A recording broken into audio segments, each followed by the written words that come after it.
Hey guys, SmallKiwi here from Pay2Lose Gaming. I wanted to make a video about the probable business model that Heroes of the Storm will be using.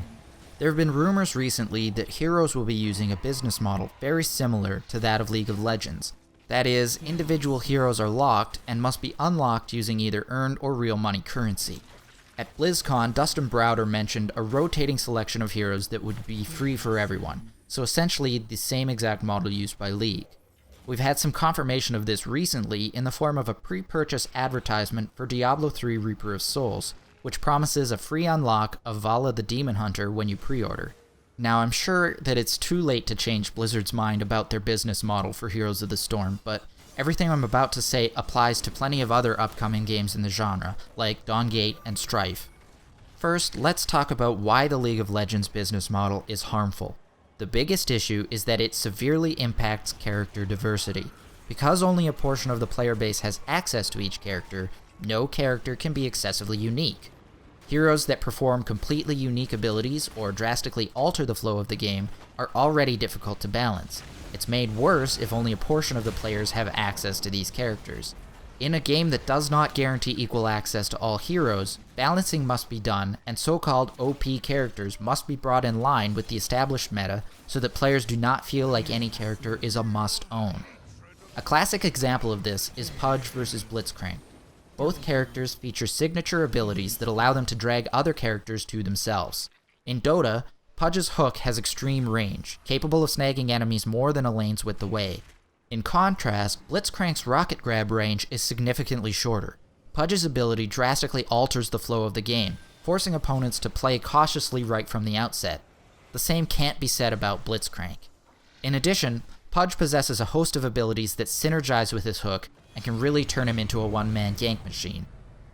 Second, individual characters in League's model must not have abilities which are overly powerful or provide a hard counter against other characters.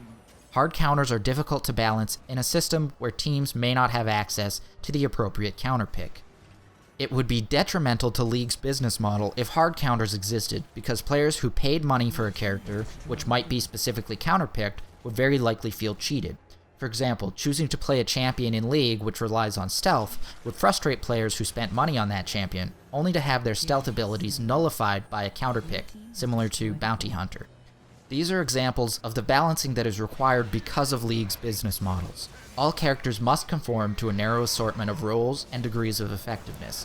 Any character that strays too far from roles established in the meta, or performs a role too effectively, cannot exist in a system where players might not have equal access. The benefits of an all-access character system, like in Dota, are increased character diversity, better definition of character roles, and in general, heroes that feel more powerful and satisfying to play.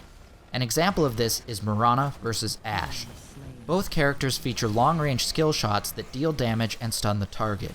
Mirana's arrow has a maximum stun time of 5 seconds, more than enough time to close on an enemy and usually finish them off.